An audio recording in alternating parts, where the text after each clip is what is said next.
Os podcasts do Público têm o patrocínio da Almedina. Visite as livrarias Almedina e abra as portas à cultura e ao conhecimento. Afinal, como dizia um famoso intelectual português, o que não sabemos hoje, saberemos amanhã. Visite-nos também em almedina.net. Le pacifisme et tout ce qu'il repose, il est à l'ouest. Et les euromissiles, ils sont à l'est. We shall fight in the hills. We shall never surrender. Não estamos mais isolados. A solidariedade europeia não nos faltará. Diplomatas, um podcast de análise da atualidade internacional com Teresa de Sousa e Carlos Gaspar. Muito bom dia a todos, este é mais um episódio do Diplomatas, o podcast de análise da política internacional do Público e do IPRI. Eu sou António Saraiva Lima e acompanham-me, como de costume, a jornalista Teresa de Sousa e o investigador Carlos Gaspar. Estamos a gravar na tarde de quinta-feira, dia 13. Por esta altura é muito provável que já tenham sido feitos os primeiros contactos entre as equipas negociais da Rússia e dos Estados Unidos em Moscovo sobre uma proposta que está em cima da mesa para um cessar-fogo de 30 dias na Ucrânia, e é precisamente pelo conflito no país invadido pela Rússia que vamos começar a nossa conversa de hoje. Depois daquele episódio inacreditável na Sala Oval da Casa Branca e do enorme fosso que se abriu entre a administração Trump e o governo de Zelensky, com decisões tomadas pelos Estados Unidos que prejudicaram a capacidade das forças ucranianas de responder a desafios militares no terreno, assistimos nos últimos dias a uma reaproximação entre as partes. Para além da tal proposta de cessar-fogo, o encontro entre responsáveis ucranianos e americanos na Arábia Saudita permitiu o retomar do fornecimento de armas e de partilha de informações secretas dos Estados Unidos com a Ucrânia. Carlos, o que eu lhe pergunto é se isto é de alguma forma uma mudança de abordagem negocial do governo Trump, ou se a premissa continua a ser sempre acabar o mais rápido possível com a guerra, custe o que custar. Nada mudou no essencial. O presidente Trump disse que resolvia a questão da Ucrânia em 24 horas, é isso que ele está a fazer, e efetivamente com um ritmo bastante impressionante. O encontro de Riad e o texto final assinado pelo secretário de Estado norte-americano e pelos negociadores ucranianos é um bom texto para a Ucrânia, é mesmo uma vitória tática para a Ucrânia. A Ucrânia não teve que fazer nenhuma concessão, nem sequer assinou o acordo sobre os minerais, e conseguiu pôr no comunicado, certamente com alguma resistência do lado dos Estados Unidos, que os europeus deviam fazer parte do processo. São os ucranianos que dizem: os Estados Unidos não subscrevem esse parágrafo do comunicado, o que significa um recuo em relação à posição que o secretário da Defesa tomou no grupo de Ramstein, na cimeira do grupo de Ramstein, em que admitiu tropas europeias e não europeias para controlar o cessar-fogo na Ucrânia. Portanto, quanto ao primeiro round na Arábia Saudita, tudo bem. O segundo round, aparentemente, está à espera de que as tropas russas recuperem o território perdido em Kursk, o que pode acontecer mais depressa do que previsto, neste sentido em que podem faltar aos soldados ucranianos os meios de intelligence norte-americanos para identificar com precisão o alinhamento das forças russas no terreno nesta região. Aparentemente está mesmo a ser mais acelerado. O próprio Vladimir Putin esteve lá ontem, não é? Exatamente, ele quis ir lá justamente para sublinhar este ponto, também de certa maneira para ganhar tempo e para dar esse sinal de que ele não tem o mesmo calendário, não está submetido a resolver a questão em 24 horas, embora, isso é importante sublinhar, o cessar-fogo é nas novas relações entre os Estados Unidos e a Rússia, que tem um quadro alargado, as negociações sobre armas estratégicas, o reposicionamento das forças norte-americanas no continente europeu, a questão do Ártico, o envolvimento da China nas conversações sobre armas estratégicas. Este ponto é um ponto, de certa maneira, ao mesmo tempo autónomo e literal.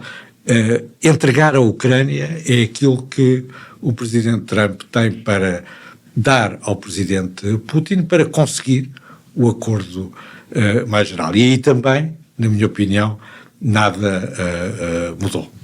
Teresa, o Vladimir Putin sempre se mostrou adverso a um cessar-fogo temporário e sempre esteve mais inclinado a um acordo que resolva aquilo que ele considera serem as raízes do conflito, ou seja, a expansão das fronteiras da NATO para leste, o desrespeito do direito da Ucrânia ou de partes da Ucrânia a existir enquanto território soberano, a suposta nazificação da Ucrânia, etc, etc. Falámos aqui de como as coisas no terreno parecem estar a correr agora melhor para a Rússia. Eu já li e ouvi algumas análises que argumentam que agora, com esta proposta de cessar-fogo, é o Kremlin que está pressionado. É mesmo assim? Quer dizer, eu subscrevo aquilo que o Carlos disse, ou seja, há uma grande negociação entre Washington e o Kremlin que envolve muitos outros fatores, e acho também que Trump não terá qualquer acanhamento a entregar a Ucrânia, mesmo que altere um pouco as condições dessa entrega a Moscou para obter resultados, mas, apesar de tudo, como citando Marco Rubio em Jeddah, nas negociações de 11 de março, a bola passou para o lado de Putin a partir do momento em que Zelensky conseguiu voltar à mesa das negociações, a sua delegação, naturalmente, ser uma parte importante dessas negociações, como teria de ser, embora Trump achasse que não, e isso põe de alguma maneira pressão sobre Putin para responder. Agora, vai responder Putin com o cessar-fogo? A minha intuição diz-me que não. Aliás, todas as declarações que houve até agora de fontes próximas de Putin, ou mesmo do ministro Lavrov, são no sentido de dizer que um cessar-fogo apenas permite à Ucrânia respirar e organizar-se e, portanto, não é coisa que convença Putin, além das tais root causes, as razões de fundo que alimentam, segundo Putin, esta invasão e este conflito. Esta bola está do lado de Putin, como disse o Rubio. Eu diria a bola está do lado de Trump e não de Putin. Porquê? Como dizia há bocado num tweet no X, Anne Applebaum, que acompanha estas coisas, a célebre jornalista e historiadora americana que acompanha estas coisas muito de perto, ela escreveu um tweet a dizer: surpresa, surpresa, Putin não aceita o cessar-fogo, como se fosse alguma surpresa que isso acontecesse. Agora, porque é que a bola passou para o campo de Trump? Porque cabe a Trump pressionar ou não pressionar Putin para aceitar um cessar-fogo. Que condições... Eu duvido que Trump não soubesse que Putin será mais inclinado a dizer que não a esta proposta. Só que agora será confrontado, com certeza, até por membros da sua administração. Em Jeddah esteve Marco Rubio, o secretário de Estado, e também o Conselheiro Nacional de Segurança de Trump, Mike Waltz. Portanto, agora Trump tem de dizer alguma coisa. Ele já falou em sanções económicas, isso é absolutamente risível, porque o comércio entre a Rússia e os Estados Unidos é mais ou menos igual a zero, portanto não há ali. A única sanção que tinha algum impacto seria generalizar ainda mais o acesso da banca russa ao SWIFT, ao mecanismo de transações internacionais, financeiras internacionais, que prejudica alguns negócios e algumas exportações de gás e petróleo da Rússia, mas não tem forma de o pressionar, a não ser mudando de discurso, coisa que eu acho neste momento difícil. Agora, o que eu queria aqui sublinhar é que o resultado de Jeddah, além de ser uma vitória para Zelensky, que queria provar à opinião pública americana e aos americanos que não era contra a paz, que não era contra o cessar-fogo, pelo contrário, que é o mais interessado, como ele disse, em acabar com esta guerra. Há aqui uma participação absolutamente decisiva para se chegar a este resultado da diplomacia britânica e da diplomacia europeia. O primeiro-ministro britânico foi absolutamente decisivo Keir Starmer. Keir Starmer, para convencer os americanos daquele resultado de Jeddah. Starmer foi buscar o antigo chefe de gabinete de Tony Blair durante os 3 mandatos do primeiro-ministro britânico, muito conhecido na altura, Jonathan Powell, que negociou tudo o que era complicado no tempo de Blair e que fez as negociações da Irlanda do Norte, por exemplo, e foi ele que fez que percorreu os vários pontos do triângulo, Kiev, Washington e Londres, naturalmente, sempre em articulação com o presidente francês, e houve aqui de facto um trabalho diplomático extremamente eficaz da diplomacia britânica que permitiu isso.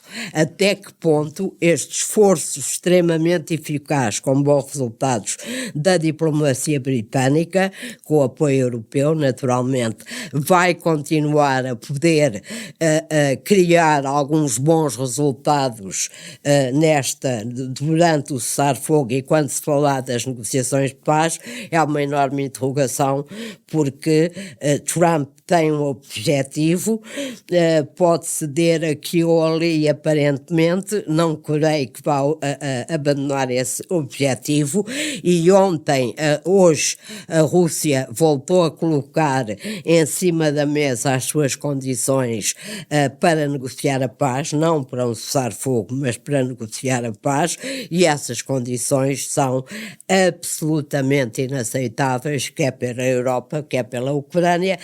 Passam pela garantia de eterna neutralidade da Ucrânia, passam pelo reconhecimento internacional das 4 províncias ucranianas ocupadas, pelo menos em parte pelas tropas russas de 2014 e 2022, passam por a desmilitarização da Ucrânia. Portanto, há aqui um rol de condições absolutamente inaceitáveis, e não se vê da parte de Putin a menor cedência nestas condições. Como é que se negocia a paz assim, com cessar-fogo ou sem cessar-fogo? Não me parece que seja possível.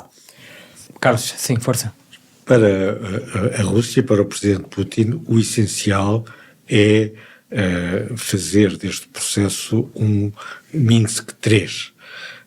Em Minsk I e Minsk II, em 2014 e 2015, a Rússia, na sua interpretação, conseguiu que a França e a Alemanha, que estavam à mesa das negociações com a Rússia e a Ucrânia, reconhecessem tacitamente a anexação da Ucrânia. E agora em Minsk III quer que os Estados Unidos e quem for mais, reconheça tacitamente que aqueles 4 distritos ucranianos que estão ocupados em todo ou em parte pelas tropas russas, reconheçam que eles tacitamente passaram a fazer parte da Rússia. E depois logo se vê em Minsk 4, quando chegar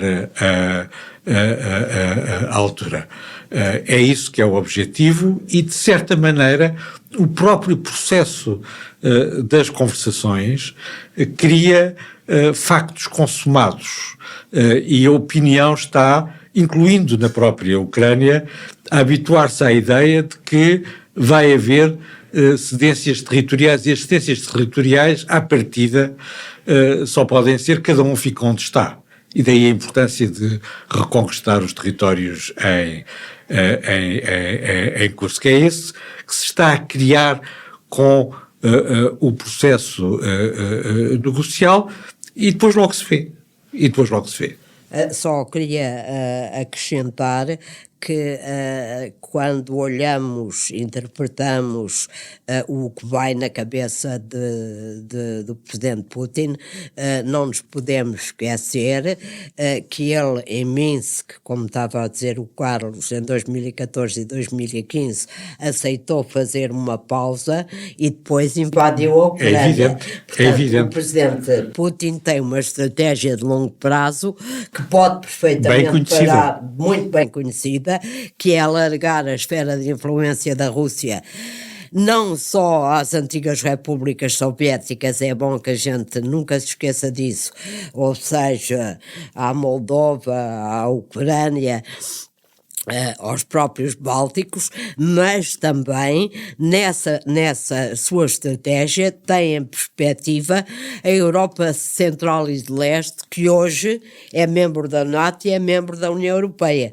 Portanto, o seu objetivo de longo prazo é muito mais vasto, visa reorganizar totalmente a arquitetura de segurança europeia, pondo a Europa, a União Europeia e o pilar europeu da NATO numa situação absolutamente insustentável, e isso, evidentemente, os europeus nunca permitirão que isso venha a acontecer.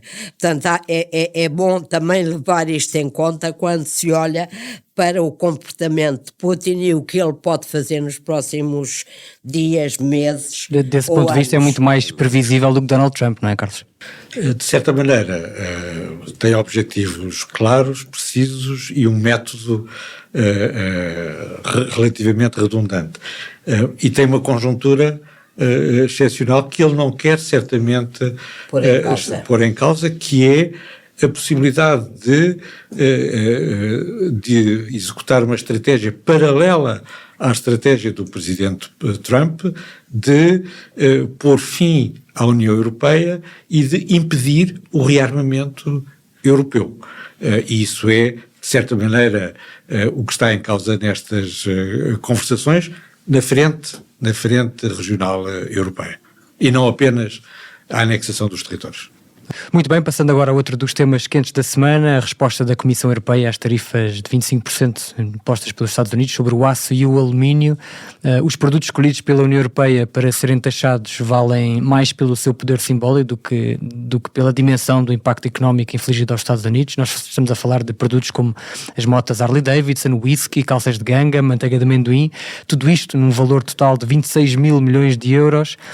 Ursula von der Leyen, presidente da Comissão, disse que os 27 lamentam profundamente esta medida e terem sido forçados a retaliar contra uma iniciativa de Trump, e lembrou que os grandes prejudicados vão ser as empresas e os consumidores dos dois lados do Atlântico. Teresa, eu pergunto em primeiro lugar qual é o racional económico desta política de tarifas de Trump e se a Europa tinha ou não alguma alternativa a esta retaliação. O racional económico da política do Trump não é nenhum. Como qualquer economista tenta explicar, e mais tarde ou mais cedo que tarde, as empresas norte-americanas começam a perceber como bastante evidente, e as bolsas norte-americanas caem todos os dias um bocadinho mais, atraindo investimento para a Europa e para outras praças financeiras e retirando dos Estados Unidos, ao contrário do que Trump diz querer, que é investimento nos Estados Unidos.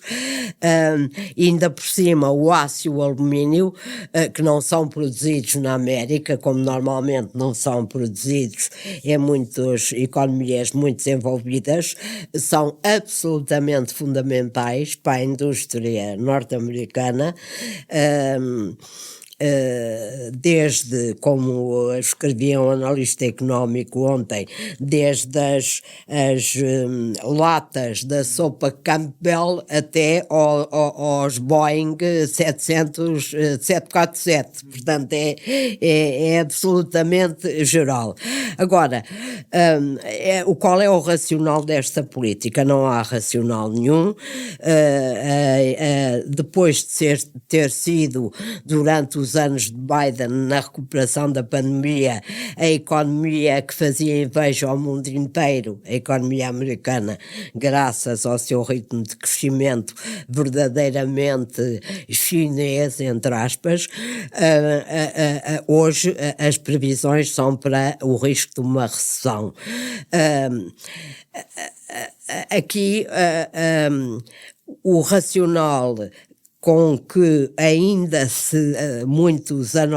alguns analistas tentam explicar a estratégia económica de Trump é com aquela sua ideia da negociação transacional, não é verdade?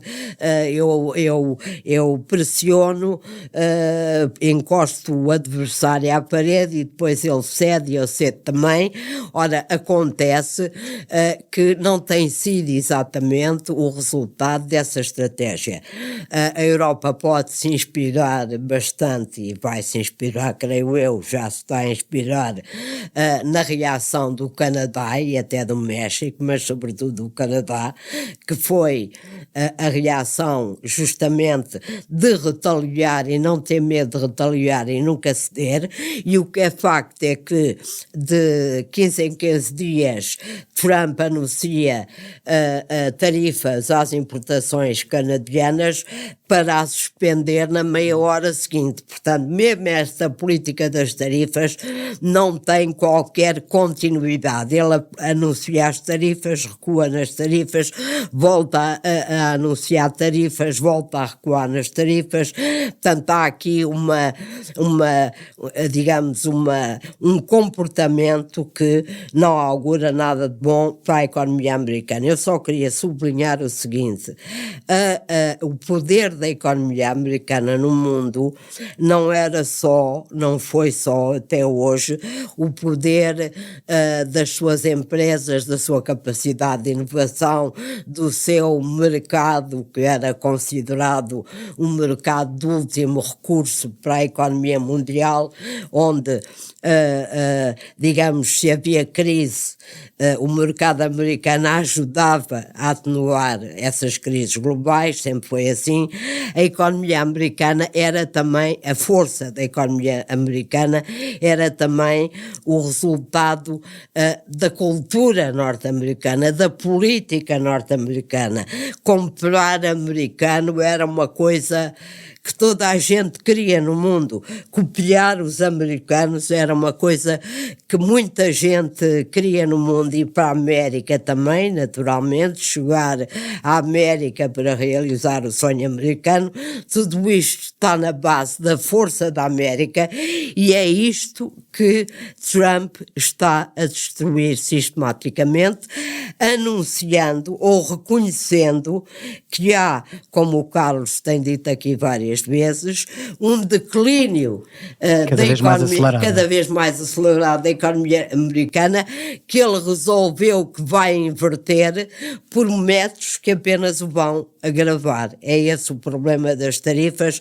Agora tem sido divulgado com muita frequência nos jornais americanos e nas redes sociais um vídeo em que o presidente Reagan, explica com enorme pedagogia que as tarifas são a pior coisa que se pode fazer a economia americana e que a economia global, as transações internacionais, o comércio internacional são a melhor coisa que se pode fazer à economia americana. E portanto, a resposta europeia era previsível. Era previsível, absolutamente previsível. É bom que siga aquilo que tem feito o Canadá, é bom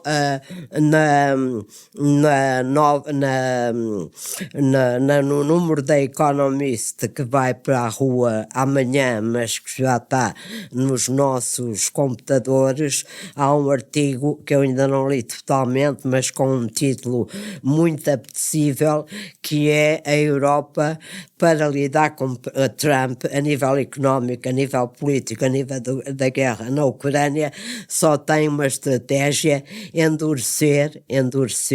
endurecer, porque é a única linguagem que, no fim de contas, Trump e a comunidade internacional conseguem entender. Muito bem, meus caros, o último tema deste podcast acaba por ser incontornável. Portugal prepara-se novamente para ir a eleições, depois do chumbo da moção de confiança ao governo liderado por Luís Montenegro. Nós não vamos aqui focar-nos no caso concreto que motivou esta crise política, que envolve o primeiro-ministro e a sua empresa, ou sequer na eterna discussão sobre de quem é que é a culpa. Eu faço a mesma pergunta aos dois, ou melhor, peço-vos um comentário no fundo, que é: perante aquilo que falámos ainda agora e que temos vindo a falar sobre o conflito na Ucrânia, a guerra comercial, este desmoronamento acelerado de uma ordem internacional baseada em regras e liderada pelos Estados Unidos que está a acontecer à frente dos nossos olhos, a minha pergunta é: não havia pior altura para Portugal ou para qualquer outra democracia europeia ir a votos do que esta? É efetivamente assim. Em Portugal, quer o governo, quer a oposição estão aparentemente convencidos de que Portugal deixou de ser um ator na política internacional e europeia. Não foi assim no passado. Portugal teve uma intervenção importante, relevante na negociação do Tratado de Maastricht, teve uma intervenção muito importante e relevante na negociação do Tratado de Lisboa, e agora estamos outra vez num momento de refundação, mas aparentemente desta vez Portugal não vai ter um papel importante nem relevante. Teresa, esperava mais responsabilidade do PSD e do PS? Esperava muito mais responsabilidade, mas acho que essa responsabilidade já vinha de trás e é mais grave do que ir a votos ou não ir a votos nesta altura, porque desde enquanto a Trump é eleito, a crise agrava-se, há um confronto entre a Europa e os Estados Unidos provocado por Trump. A NATO está em causa, a Ucrânia, que é existencial para o futuro da Europa. O que acontecer na Ucrânia, se ganha ou vence se ganha ou perde esta guerra, já existia, e o facto é que com eleições a 100 eleições nunca ouvimos os líderes do governo e do principal partido da oposição falar aos portugueses a verdade da crise internacional, explicar-lhes o que está em causa, dizer qual é o nosso papel. Nunca ouvimos. O que eu concluo daqui é que vai haver uma campanha eleitoral em que mais uma vez não vamos ouvir nem o líder da oposição, o líder do PS, nem o líder do PSD falar da crise internacional e daquilo que ela representa para a nossa vida, para a nossa segurança, para o nosso modo de vida, para a nossa democracia. Portanto, isto para mim é a irresponsabilidade total das duas lideranças. Eu dou só um exemplo, podia dar mil. Dou só um exemplo. Houve o Conselho Europeu do dia 6 de março, ficou decidido, já ainda faltam as propostas concretas, mas os líderes europeus já decidiram que todos os países da União Europeia e da NATO têm de aumentar em 1,5% o seu orçamento da defesa. Ouvimos, nós gastamos 1,5%, teríamos de passar para 3%. Ouvimos o Primeiro-Ministro, o Ministro da Defesa, que declarou hoje que não compra F-35, como se tivesse dinheiro para comprar F-35. Ouvimos o Primeiro-Ministro explicar como é que vai conseguir esta meta, ouvimos o líder do maior partido da oposição perguntar ou discutir em público como é que esta meta vai ser alcançada, ou aquilo que o Primeiro-Ministro diz em Bruxelas, depois diz o contrário em Portugal. Quer dizer, tudo isto dá de nós uma imagem de absoluta irrelevância e, sobretudo, não prepara a opinião pública portuguesa para aquilo que se passa, para aquilo que se pode vir a passar. Nem é uma questão, nem se pode dizer que seja só uma questão eleitoralista ou não querer assustar os cidadãos ou qualquer coisa. Eu percorro a minha rua e entro nas lojas e toda a gente fala da guerra e de Trump e tudo isso. Portanto, não há aqui um isolamento dos portugueses que são burros e não percebem o que está a passar-se na Europa e no mundo. O que há aqui, de facto, isso não é sequer justificável, ter medo de perturbar a calma dos portugueses, que agora vão todos às urnas. É mais do que isso, é não perceber que, por exemplo, todos os líderes europeus, Macron, Merz, Starmer, Mette Frederiksen, a primeira-ministra dinamarquesa, o primeiro-ministro sueco, todos estes líderes, primeiros-ministros europeus, têm falado de verdade aos seus eleitores, têm dito o que está em causa, têm falado do aumento das despesas da defesa, têm explicado que sem segurança não há liberdade e nenhum deles está a perder popularidade. Todos estão a recuperar popularidade, inclusivamente o presidente Macron, que era considerado pelos brilhantes analistas da nossa praça como um homem morto, que nunca foi coisa que ele fosse, teve mais visão que a maior parte dos outros todos os líderes europeus, todos os dias recupera popularidade. Eu vi hoje uma sondagem extraordinária num site muito conhecido francês, em que até metade do eleitorado da France Insoumise, do Mélenchon, que é pró-Putin, anti-Macron, que é a extrema esquerda lá do sítio, declara que está a apreciar a liderança de Macron desta crise internacional.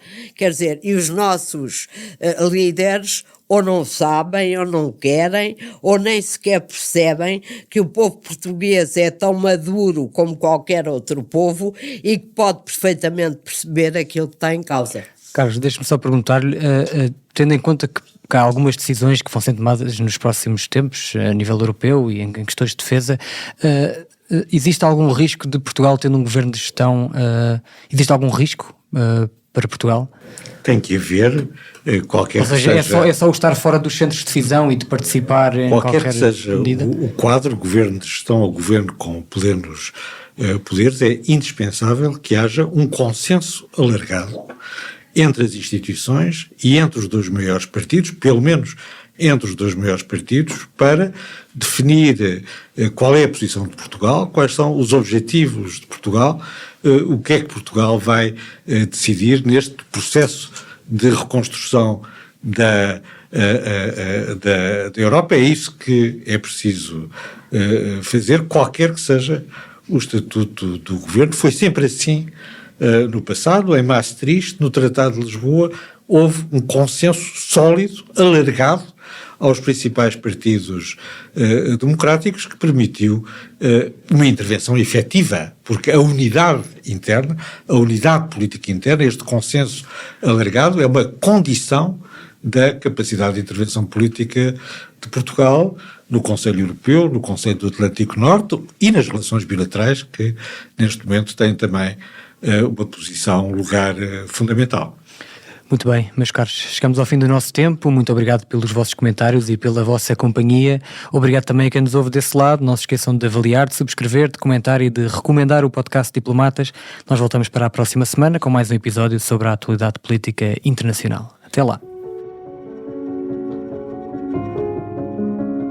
O podcast Diplomatas é uma parceria Público-IPRI, Instituto Português de Relações Internacionais. O público fica no ouvido.